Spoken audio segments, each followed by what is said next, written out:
They said I was a magicless failure. They said I was a disgrace to the pack.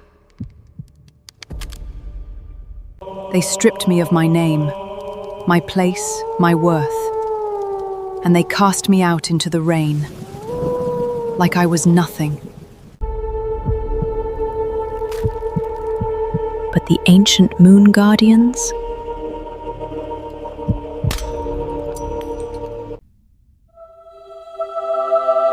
They had a different name for me.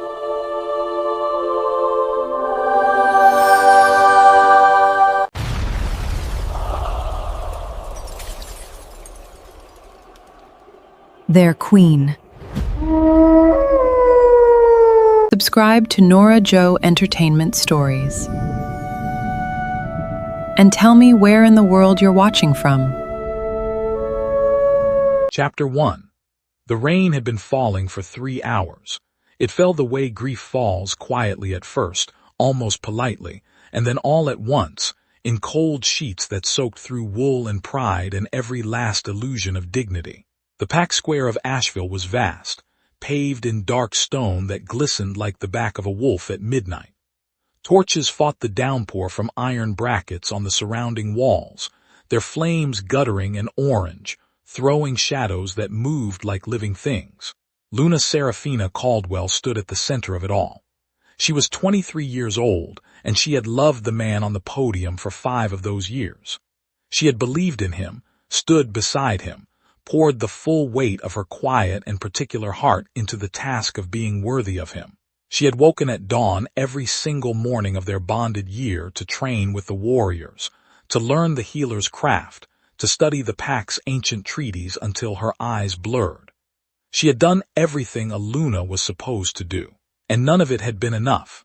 Alpha King Dorian Ashveil stood on the raised stone podium in full ceremonial regalia, black armor trimmed in gold, the red cloak of his house falling from his shoulders like a wound. He was a beautiful man. She had never stopped thinking so, even now, even as he looked down at her with eyes that held nothing. No warmth, no memory, no shame. The entire pack had been assembled, hundreds of wolves, elders in dark robes, warriors in ranked lines, civilians pressed shoulder to shoulder beneath the torchlight, all of them watching, all of them silent. The only sound was the rain and the distant rumble of thunder moving in from the northern ridge. People of Ashveil, Dorian's voice rang out across the square, amplified by the stone walls, sharp and carrying. I stand before you tonight to correct a mistake. Seraphina heard the word mistake and felt it land somewhere between her ribs. The bond I accepted 1 year ago was made in error.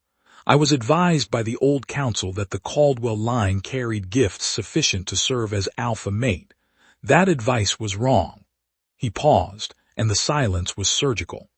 Seraphina Caldwell has demonstrated no power, no shiftability beyond the basic, no healing gift, no connection to the moon's frequency. She is, by every measure that matters to this pack's future, magicless. Murmurs in the crowd. She heard pity. She heard agreement. She heard the creak of someone shifting their weight the way people do when they are watching an execution and trying not to look too interested. I therefore formally and publicly reject this bond. The words struck her like a physical blow, not because she hadn't feared them, but because she had.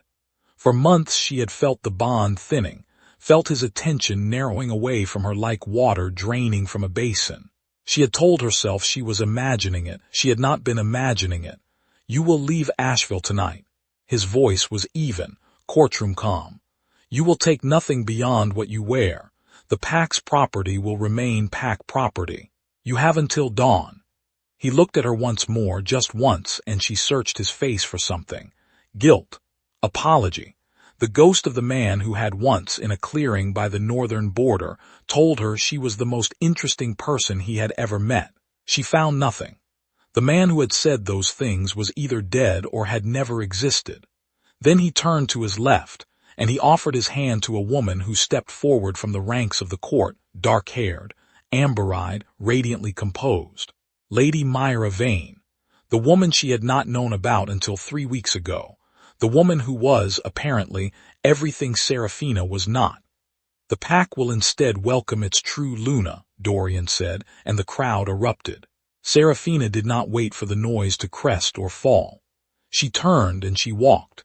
Down from the square's center, through the gap the crowd made for her, not out of respect, but because they didn't want to be touched by her, as though failure were catching. She walked with her spine straight and her jaw locked and her hands steady at her sides, and she did not allow a single sound to escape her throat. She would not give them that.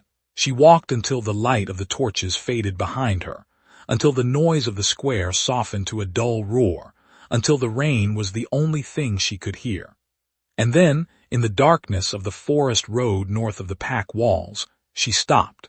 She tipped her head back. She let the rain hit her face. And from somewhere deep in the northern hills, impossibly far, impossibly loud, came a howl. Not the howl of any wolf she recognized. Something older. Something that sounded absurdly like a summons. She stood in the rain and she listened. And then she walked toward it. Chapter 2. The forest changed the further north she walked. It was subtle at first, the trees older, their trunks wider, their roots rising from the earth in great arching bridges of bark and moss. The undergrowth thinned, and the air grew warmer in a way that made no sense given the rain, which stopped entirely an hour into her walk, as though the weather could not follow her here. The path she found was not a path she had made. It was already there, pressed faintly into the earth between the roots, worn smooth by footsteps she could not account for. She followed it. She had been walking for perhaps 2 hours when she smelled the grove before she saw it. Silver-sweet and wild, the scent that lived in the center of every legend she had been told as a child about the first Luna, the one who had stood at the beginning of the wolf world and spoken the moon's name aloud for the first time, the scent of something ancient and expectant. The grove opened around her like a held breath being released. It was circular, perhaps 30 meters across, the trees at its rim so old they had grown into one another overhead, forming a canopy through which the moon, full, enormous, luminous, poured its light directly into the center of the clearing. The grass was silver-white. The air held a faint luminescent haze as though the moonlight had thickened here, made itself dense and near. Seraphina walked to the center and stopped. She was past fear. She was past grief. She had walked through both of them somewhere on the forest road and come out the other side into something she had no name for yet. A cold, clear, very still state that felt less like numbness and more like the moment before sound, the held silence that makes the first note mean something. "I don't know if anyone is listening," she said aloud. Her voice was level. She was surprised by that. "I don't know if any of the old stories are real. I don't know if there is anyone to call. But I have nothing left and I have nowhere to go, and I am standing in the only place that felt like it wanted me to come here." She paused. "So, I'm here. If there's something to say to me, I am listening." The silence lasted long enough that she began to feel foolish. And then the mist came. Not from the ground, from the air itself, coiling into being between the moonbeams in thick silver curls, gathering and building until the outer rim of the grove was a solid wall of white. It moved with intention. It moved the way living things move. And as she watched, 3 forms took shape within it, vast, ethereal, towering at twice the height of any person, their features luminous and indistinct, their eyes, all 6 of them, the precise cold silver of a midwinter moon, the ancient moon guardians. She should have been terrified. She stood very still and felt something else entirely, recognition, deep and cellular and inexplicable, the feeling of hearing a word in a language you were told you didn't speak and understanding it anyway. They did not speak. She had not expected them to. The closest figure moved toward her, vast, slow, inevitable, and raised one hand that was made entirely of silver light. Seraphina held her ground. The luminous fingers touched her forehead, gentle as snowfall, and the world went white. Not blinding, not painful. White the way dawn is white, full and absolute and the beginning of everything. She felt it enter her, not from outside. It was the sensation of something already inside her waking up, uncurling from wherever it had been sleeping, stretching through her blood and her bones, and the architecture of her soul like a creature finally allowed to stand to its full height after years of crouching. It moved through her in waves, and each wave was warmer than the last, and where it moved it left behind something that felt so obviously like herself that she understood, for the first time, how profoundly wrong everything had been before. This was not a gift. This had always been hers. It had simply been sealed. When she opened her eyes, the grove was the same. The guardians were the same. But the world looked different, the way the world looks different after the first real sleep in a long time of not sleeping, clarified, specific, each detail separate and precise. She raised her hand and looked at it. Silver light moved across her palm in slow, deliberate patterns, like script in a language she was already beginning to read. The guardians regarded her. In the silence between them she understood what they had given her, or rather, what they had unblocked, what they had recognized and returned. She understood what her name meant in their oldest records. She understood what she was. She lowered her hand. She had a coronation to interrupt. Chapter 3.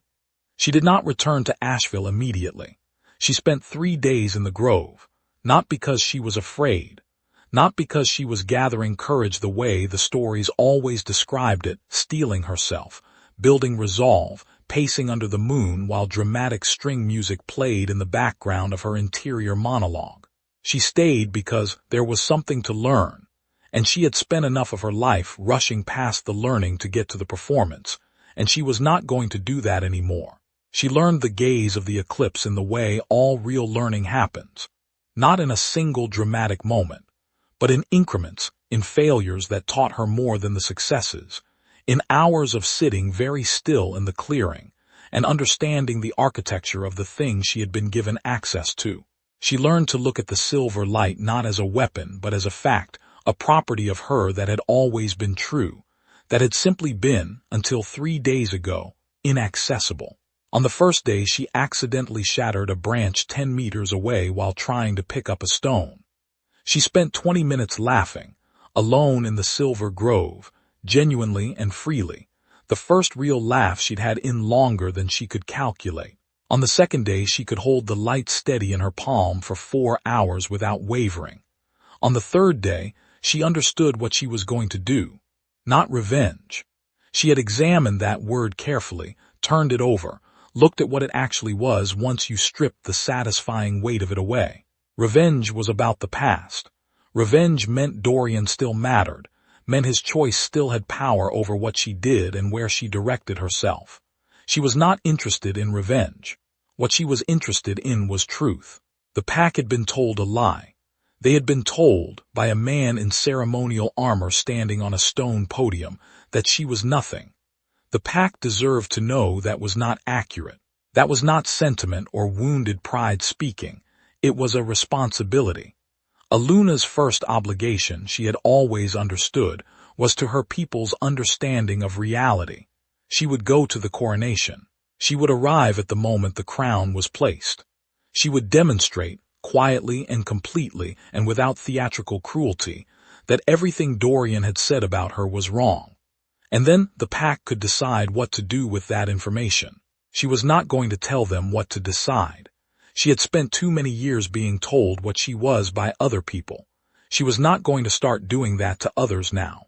On the morning of the 4th day, she washed her face in the dew-wet grass of the grove, straightened the silver gown, stained at the hem from the rain on the night of her rejection, and walked south toward Ashveil.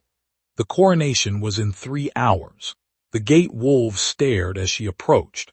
She saw the moment they recognized her, the slight widening of the eyes, the instinct to challenge that died somewhere between impulse and action as their bodies registered something their minds were still processing. Something different. Something that made the wolf in them, that deep and primal thing beneath all the social structure and rank and political maneuvering, take a careful half-step back. She did not slow down. She walked through the gate, and the pack of Ashveil received her like a tide receiving a stone, parting, silent, and unable to close back to what it had been before. Chapter 4. The pack hall was Ashveil's oldest building. It predated the current Alpha line by 6 generations. built in an era when the stones themselves were cut differently, when the arches were higher, and the windows were filled with colored glass depicting scenes that had mostly been forgotten. A woman in silver standing before a great wolf made of stars, a crown being offered and refused, 3 figures tall as trees with eyes like moons. The builders had known something. Seraphina looked at those windows as she stood in the hall's entrance corridor and thought, someone, a very long time ago, had been trying to leave a record. Inside, the ceremony had begun. She could hear it through the ancient oak doors, the formal recitation of the Alpha's lineage, the responsive chanting of the gathered pack, the deep drumbeat rhythm of the ceremonial acknowledgement. Hundreds of voices, the smell of incense and tallow candles, and the particular charged energy of a crowd that believes itself to be witnessing history. They were, just not the history they thought. 2 pack warriors stood at the doors. They turned when they heard her footsteps, and she watched their faces move through the same sequence. The gate wolves had recognition, confusion, instinct, and then something that was not quite fear but was in the same neighborhood. Luna Seraphina, the left one said, and his voice snagged on the word Luna the way a nail snags on fabric, not meaning to, not able to help it. The Alpha King issued a formal, "I know what he issued," she said. Her voice was the same voice she had always had. She was surprised by how much that was true. She had expected to sound different, to sound like someone new. She didn't. She sounded like herself, which was, she realized, the whole point. "I won't be long." She looked at the doors. The guardians had shown her in those 3 days in the grove what the gaze could do when applied with intention rather than force. It was not about destruction. It was about revealing the truth of a thing, showing the thing what it actually was, beneath whatever it had been told to be. The doors, she thought, were made of old oak from old trees that had stood in this valley since before the pack had a name. They were not adversarial. They were simply closed. She showed them what they were. The sound was not a bang. It was a sustained, resonant note, the sound a bell makes, except from everywhere at once, except from the wood itself, as though the oak had been waiting to sing. The doors swung open on that note, wide and smooth, and the sound rolled into the hall ahead of her like an announcement. Every head turned. She walked in. The pack hall was extraordinary in full ceremony, every torch lit, every banner hanging, the ancient stone floor covered with the ceremonial silver runners, the crowd pressed 4 deep along the walls and filling every available space in the central aisle. The Alpha King stood at the far end at the ceremonial altar, the high crown raised in the hands of the elder keeper, 1 second from placement. Myra Vane stood at his side in deep green ceremonial robes, her expression, until this moment, perfectly composed. The silence that fell was total. Seraphina walked up the center aisle. The crowd parted, not in the way it had parted from her in the pack square, not in rejection, not in distaste, but in the way a crowd parts for something it cannot account for, something that does not fit any category it already has. She walked slowly. She did not perform coldness or performance or triumph. She simply walked the way she had always walked when she was most fully herself, with attention, with care, looking at the people on either side of her as she passed. She saw Elder Constance, 70 years old, with tears running down her lined face and no apparent awareness of them. She saw young warriors who had trained beside her for a year, standing very still with their jaws set. She saw faces she recognized and faces she didn't, and she tried to see all of them equally. She stopped 10 meters from the altar. Dorian looked at her, and for the first time in the years she had known him, she saw past the armor and the performance and the certainty he wore like a second skin to the thing underneath, and the thing underneath was afraid. "Seraphina," he kept his voice level, he was very good at that, "you were ordered to leave." "I left," she said, "and now I've come back. That's 2 different things, Dorian." The elder keeper was still holding the crown. His arms were beginning to tremble. Chapter 5. The silence in the pack hall was the kind that accumulates weight.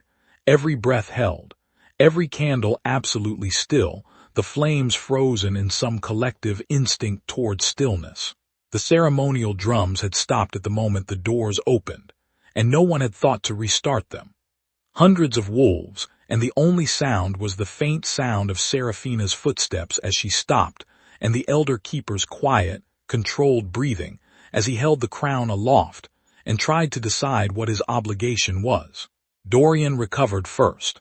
He always recovered first. She had always known this about him, had once admired it, the speed with which he could reassemble his composure when something struck it sideways.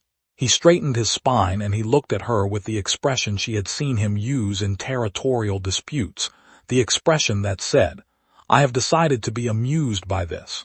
"You look different," he said. His voice carried just enough lightness to communicate that he was not impressed, only observant. "Did someone dress you up for this performance?" "No one dressed me," she said. "I've been in the grove."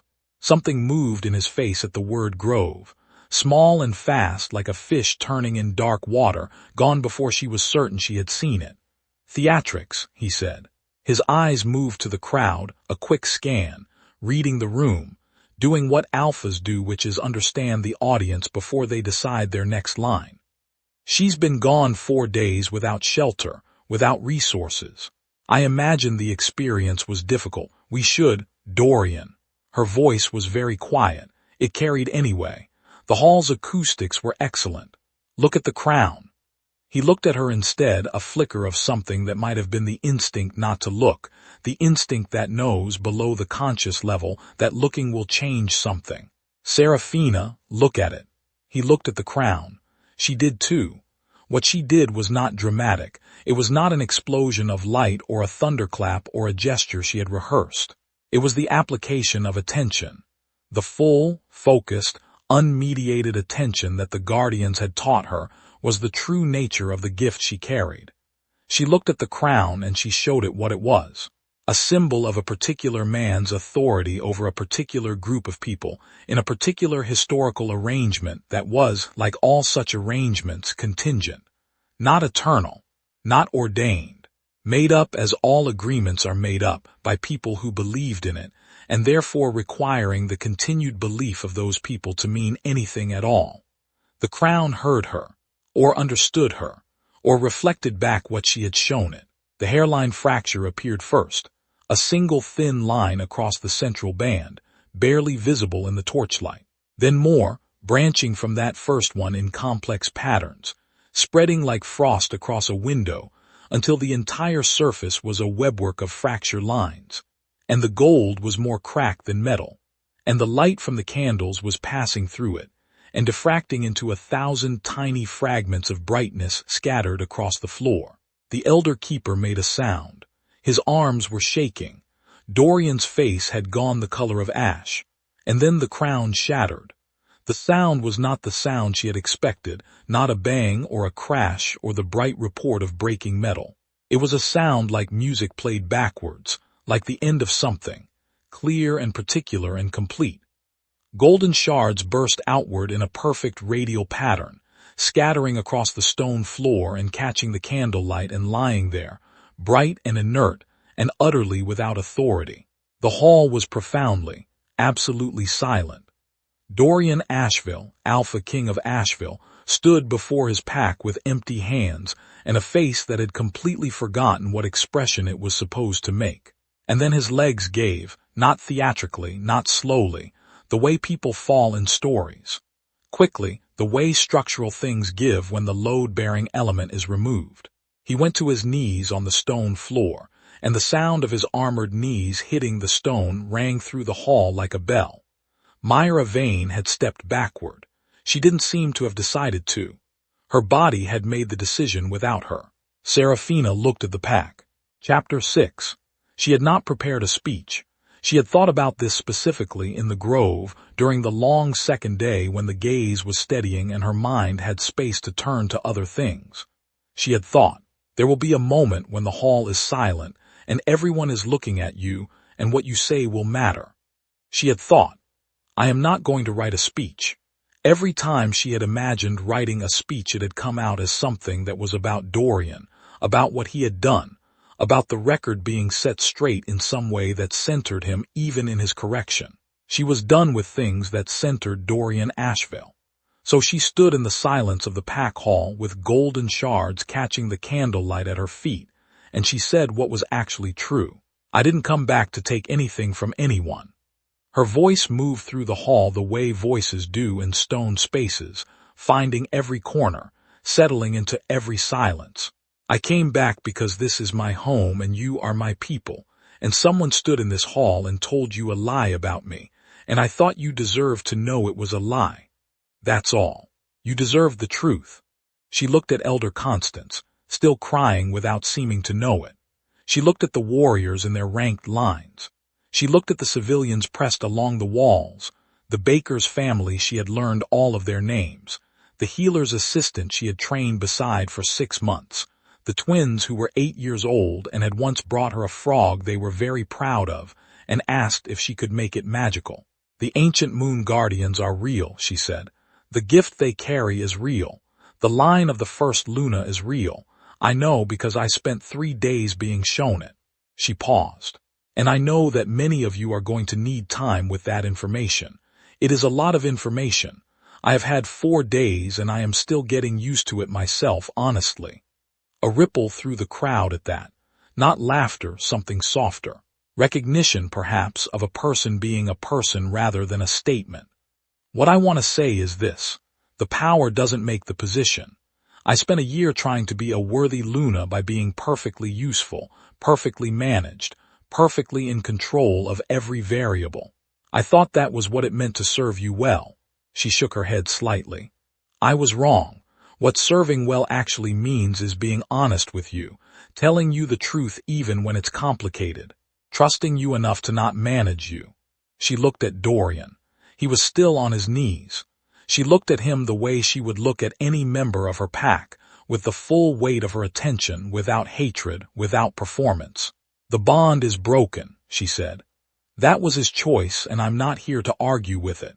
But the pack's relationship to the truth is not something one person gets to break unilaterally. That's between me and all of you. She turned back to the assembled wolves. I'm not declaring anything tonight. I'm not naming myself anything or demanding anything. I am standing in this hall and I am telling you I'm here and I am real and I am your Luna if you choose that, and I understand completely if you need time. She stepped back.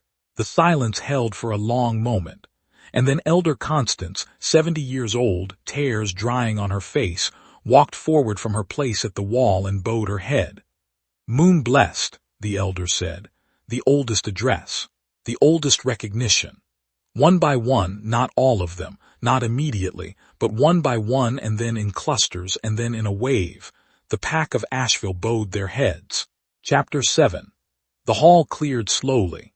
There was no proclamation about what happened next, no formal dismissal, no ceremony to conclude a ceremony that had never properly concluded. People simply began, gradually and by private consensus, to find reasons to be elsewhere. Conversations were had in low voices near the walls and in the corridor outside the great doors. The elder keeper gathered the golden shards of the crown into a cloth bag with the careful attention of someone performing a sacred task, though none of them would have been able to say precisely what that task was. Myra Vane left. Seraphina had not watched her go and couldn't have said exactly when it happened. Only that at some point the green ceremonial robes were no longer at the altar. She found she had no particular feelings about this. Myra Vane was a person who had made decisions that had consequences. So had everyone in this hall, including Seraphina herself. Consequences were not punishment. They were just what followed from choices. Dorian remained on his knees for a long time. Seraphina remained standing. Not standing over him, she had moved to the side of the hall, near one of the great stained glass windows, and was looking at the image she had noticed on the way in, the woman in silver before the wolf made of stars. From this angle and in this light she could see details she had missed, the woman's expression, which was not triumphant. It was something more complicated. Responsible, perhaps. The expression of someone who understands the weight of what they're holding. She heard him get to his feet eventually. She did not look. Seraphina. His voice was different. She had known this man's voice for 5 years, had heard it in every register, had learned to read its modulations the way a musician learns to hear key changes. This register she had not heard before. It had no performance in it. It was just a man saying a name. "You don't have to explain," she said without turning. "I want Dorian." She turned then and she looked at him squarely. He looked older than he had an hour ago, which was not physically possible, and yet was very clearly true. "There is nothing you can say right now that I need to hear. Not because I'm angry, I'm not particularly, but because you are going to say something that is about you, about your situation, about what this means for you. And I've spent 5 years listening to things that were actually about you while I tried to understand them as being about us. I can't do that anymore." He opened his mouth and closed it. The silence between them was the most honest thing they had shared in a very long time. "What happens to the pack?" he asked finally. "The bond is broken. The crown is." He gestured toward the cloth bag the elder keeper had carried out. "There's no structure." "No, the pack has a structure," she said. "It's been there for 6 generations before you, and it will be there after. The people in this hall know how to be a community. They do it every day without needing a crown to tell them to." She looked at him steadily. "What they needed was the truth. Now they have it. They'll work out the rest." "And you," he said. "I'm going to go speak with Elder Constance and then I'm going to sleep, because I've been awake for a very long time." She paused. "After that, I don't know. There's a lot I need to understand about what I am and what I'm capable of, and I suspect that's going to take considerably more than 3 days in the grove." She walked toward the hall doors. "Seraphina," she stopped but did not turn back. "I was wrong," he said, "just that. No performance around it, no qualifications." She had waited for those words for longer than she could easily calculate. She had imagined them said in many different ways. She had imagined weeping at them, or feeling vindicated, or feeling a rush of something that resolved everything. She felt tired, and clear, and ready for the next thing. "Yes," she said. "You were," and she walked out. Chapter 8. The elder's study was at the top of the pack hall's northern tower, reached by a circular staircase that had the particular quality of staircases that have been climbed by the same feet for many decades. Worn smooth in the precise center of each step, the banister polished to a deep warm tone by the passage of hands. Elder Constance was already there when Seraphina arrived, seated in a high-backed chair by a window through which the moon was visible between clouds. A second chair had been placed across from her. A pot of something hot sat on the small table between them. She poured without asking. "I knew," the elder said before Seraphina had sat fully down. Seraphina looked at her, not with certainty, but "I knew there was something in you that wasn't presenting itself. I could feel it, the way you feel a storm that is still 3 valleys away, something large, waiting." She wrapped both hands around her cup. "I was afraid to say so. I was afraid of what it would mean, and of what it would cost, and of what the Alpha King's reaction would be." She looked at Seraphina levelly. "That was a failure of courage on my part. I am telling you now because honesty seems to be the order of the evening, and because you are owed it." Seraphina considered this. "Thank you," she said. She meant it simply. "The guardians." The elder's voice shifted, became careful and slightly wondering, the way people's voices become when they are discussing something they have believed in for a very long time without expecting to encounter it. "You actually saw them." "Saw isn't exactly right. They were there. I don't know if seeing covers what happened." The elder nodded slowly. "The old texts say they don't speak with words, that they communicate in light." "Yes, and they gave you the gaze of the eclipse." "Gave back," Seraphina said. "I think gave back is more accurate. There was nothing from outside entering me. It was more like," she paused, trying to find the right words, "like breathing in after holding your breath for a very long time. The capacity was always there." The elder was quiet for a moment. "That is what the oldest texts say about it, that the gift is sealed at birth in the guardian line, for reasons that were never written down but that the scholars believe have to do with protection, that the power in its full form, present from infancy, would have been visible to enemies who might move against a child who couldn't yet protect herself. Seraphina set down her cup. Sealed by whom? The guardians themselves, at the moment of birth, with the intention of releasing it at the moment of, the elder paused. I believe the texts use the phrase the moment of necessary breaking. They looked at each other. A broken bond, Seraphina said slowly. A public rejection, the elder said. In front of the full pack, the precise circumstance that would strip away every other layer of protection and identity and leave only the essential self. She looked at Seraphina with something that might have been an apology and might have been awe. I don't know if it was fated. I don't know if that's a word that means anything. But I can tell you that what happened tonight, the sequence of it, is exactly what the texts described as the conditions for the emergence. Seraphina sat with that for a long time. He thought he was getting rid of me, she said finally. Yes. And instead yes. She exhaled slowly. She thought about the woman in the stained glass window and her expression that was not triumphant but responsible, and the wolf made of stars behind her, and the crown being offered and refused. Elder Constance, what does the text say happens next? The elder smiled. It was a complicated smile, ancient and warm and slightly mischievous, the smile of someone who has been holding a very good secret for a very long time. That, she said, is where the text ends. Chapter 9. Dawn came quietly over Ashveil. It arrived the way dawns do in late autumn, sideways, amber-gray, finding the edges of things before the things themselves were visible. The forest north of the pack walls caught it first, the old trees absorbing the light into their bark and holding it for a moment before releasing it, so that the edge of the tree line seemed to glow from within rather than from above. Seraphina watched it from the window of the room Elder Constance had offered her. A simple room at the top of the northern tower, a bed and a wash basin and the window, and the moon going down on one side of the sky and the sun arriving on the other. She had slept 4 hours, which was not enough and was also the deepest sleep she could remember having in a considerable length of time. She had woken feeling the strange, specific clarity of someone whose body has made peace with something that their mind is still catching up to. Below her, the pack was waking.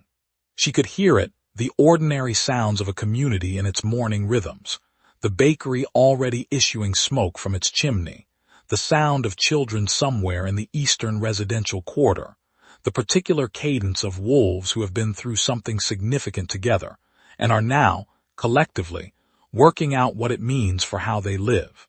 There would be conversations happening right now at breakfast tables and in workshop doorways and in the careful, confidential spaces between people who trust each other. And she found that she was not afraid of those conversations. She could not control them. She was not going to try. She had sent word to Elder Constance at first light. She would meet with the Elder Council in 3 days if the council was willing. That was enough lead time for the council to convene, and for the pack to have at least the first of many necessary conversations before anything formal was decided. She was not going to rush this. She had spent a year rushing in the wrong direction. She was not going to rush in the right one. She thought about the guardians. She had expected in the grove that the experience of them would fade into something dreamed and uncertain once she returned to the ordinary world, the way visions do in stories, becoming gauzy and hard to recall. They hadn't. The memory was entirely clear. The silver light, the touch at her forehead, the sensation of something unfolding that had always been coiled. It was as clear as any other memory she had, clearer than most, the way experiences are clear when every part of you is completely present for them. She had thought, what is expected of me now? And the answer that came back was the same answer it had always been when she asked that question honestly rather than anxiously. Be truthful. Be present. Do not manage people, trust them. Stay in the questions until the answers actually arrive rather than forcing conclusions, because the silence is uncomfortable. She could do that. She had been trying to do that for years, imperfectly, with the additional difficulty of doing it inside a structure that was constantly asking her to be something else. Now the structure had changed. The degree of difficulty was different. She thought about Dorian, not with the weight she had expected, not with anger or longing or the complicated archaeology of a relationship that meant something. She thought about him the way she thought about whether that had passed. It had happened. It had shaped things. It was over. She thought about Myra Vane, who had walked away from a disaster that had not been entirely of her making, and she found she hoped that woman was somewhere quiet this morning, also thinking about what came next. She thought about the crown in pieces in the elder keeper's cloth bag, and she thought about what the elder Constance had said about the text's ending, and she thought, good. She had never trusted stories that told you what happened after the turning point. The turning point was never the end. It was just the moment when the future became genuinely open, and openness was not a problem to be solved but a condition to be inhabited. She was going to make mistakes. She was going to face situations the Grove had not prepared her for, and situations that the Guardians had not shown her, and situations that no ancient text had anticipated. She was going to have to do what everyone does when they are living an actual life rather than a story. Improvise, with the materials to hand, towards something that felt like integrity. She was ready for that. She turned from the window and reached for the pitcher of water on the wash basin. She washed her face. She combed her hair with the comb the elder had left on the basin's edge. She looked at herself in the small, cloudy mirror above it, silver eyes looking back, the faint luminescent quality she hadn't been able to fully look at yet. She looked at herself for a long moment. Then she smiled. Not at the power, not at the triumph of the night before. At the person looking back at her, the person who had walked into a rainy packed square and been publicly unmade, who had followed a howl into an old forest, who had spent 3 days learning what she actually was, who had walked into a coronation with golden shards at her feet and said, "You deserved the truth." That person had always been there. Under all the effort and management and performance of adequate, she was glad to finally be meeting her properly. She picked up her cloak, opened the tower room door, and went down the stairs to begin. She walked into that hall with nothing but the truth and her own 2 feet, and she brought a king to his knees without raising a hand in anger, without cruelty, without performance, just the undeniable, unmistakable weight of who she actually was. I want you to sit with that for a moment, because the real miracle of Seraphina's story isn't the silver eyes or the shattering crown or the guardians in the moonlit grove. The real miracle is that she never stopped being herself, even at her lowest, even when the whole pack watched and said nothing, even when the man she loved chose a lie over her truth. She walked away with her spine straight, and she found the part of herself they couldn't touch, and she came back. That's the story, my love. That's always the story. You are not defined by who rejects you. You are revealed by what you do after. With so much love and a heart full of moonlight, Nora, if this story moved you, share it with someone who needs to hear it. Like this video, subscribe to Nora Joe Entertainment Stories, comment your location below.